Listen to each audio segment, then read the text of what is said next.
பாப்பா பிறந்ததுலேருந்து திருப்பதிக்கு போகணும்னு நினச்சிட்டு போகவே முடியலை. இப்போ அவளுக்கு 11 மந்த்ஸ் ஆகிடுச்சு. சரி இப்போவாது திருப்பதிக்கு போயிட்டு வந்துடலாம் அப்படின்னு சொல்லிட்டு கிளம்பி போனோம்.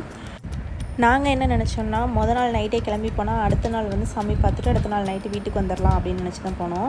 ஆனால் அங்கே வந்து அப்படியே ஆப்போசிட்டாக இருந்துச்சு.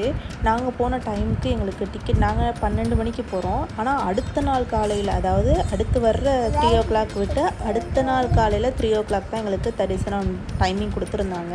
அப்புறம் பாப்பா நாங்கள் கையில் வச்சுருக்கிறத பார்த்துட்டு பாப்பாவுக்கு 1 இயர் ஆகிடுச்சான்னு கேட்டாங்க. இல்லை இன்னும் 1 இயர் ஆகலை அப்படின்னு சொன்னோன்னே, அப்போ பாப்பாவோட பர்த் சர்டிஃபிகேட்டும் உங்களோட ஆதார் கார்டு ஏதாவது ஜெராக்ஸ் எடுத்துகிட்டு போங்க. 12 மணிக்கு வந்து நாளைக்கு மதியம் 12 மணிக்கு நீங்கள் சுபதம் க்யூ போயிட்டீங்க அப்படின்னா நீங்கள் சாமி பார்த்துட்டு சீக்கிரம் வெளியில் வந்துடலாம் அப்படின்னு சொல்லி சொன்னாங்க.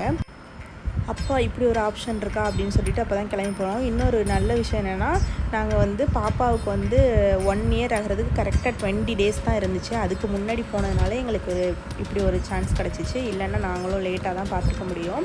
அங்கே போனால் பெரிய க்யூ நின்றுச்சுங்க.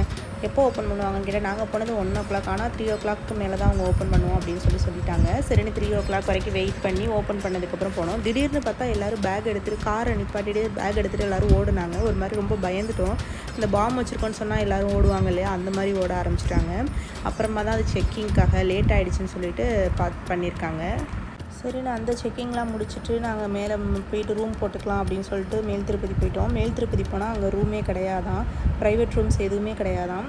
நம்ம வந்து அவங்க கோயிலுக்குள்ளே இதில் தான் புக் பண்ணணும் அப்படின்னு சொல்லிட்டாங்க. சரின்னு அதில் க்யூவில் நின்று புக் பண்ணலாம் அப்படின்னு சொல்லிட்டு பார்த்தா அது ஒரு பெரிய க்யூ நின்றுச்சு. சரின்னு பரவாயில்லன்னு அதிலே நின்று புக் பண்ணலாம். போகிற நேரத்தில் 1000 ருபீஸ் ரூம் எதுவுமே இல்லை, 50 ருபீஸ் 100 ருபீஸ் தான் இருக்குது அப்படின்னு சொல்லிட்டாங்க. சரி நான் அதில் ஒரு ரூமை புக் பண்ணால் அதுவும் கன்ஃபார்மாக என்னென்னு தெரியாது அப்படின்னு சொல்லிட்டாங்க. புக் பண்ணிவிட்டு வந்துட்டோம். அங்கே ஒரு காமனாக ஒரு பாத்ரூம் இதெல்லாம் வச்சுருந்தாங்க. அந்த இடத்துல காரை பார்க் பண்ணிவிட்டு நம்ம ஃப்ரெஷ்ஷப் ஆகிக்கலாம். சரி நாங்கள் போய்ட்டு குளிச்சுட்டு கிளம்பி ரெடி ஆனதுக்கப்புறம் ரூம் புக் ஆனிச்சு. சரி ரூம் எப்படி இருக்குன்னு பார்த்துடலான்னு பார்த்தா செம்ம நீட்டாக இருந்துச்சு. பழசு தான், பட் நீட்டாக இருந்துச்சு. ஜஸ்ட்டு 50 ருபீஸ்க்கு அவ்வளோ நீட்டாக வச்சுருக்காங்க ரூமை. திங்ஸ் எல்லாத்தையும் ரூமில் வச்சு லாக் பண்ணிவிட்டு கோயிலுக்கு போய்ட்டு தரிசனம் முடிச்சுட்டு அன்றைக்கி நைட்டே கிளம்பிட்டோம்.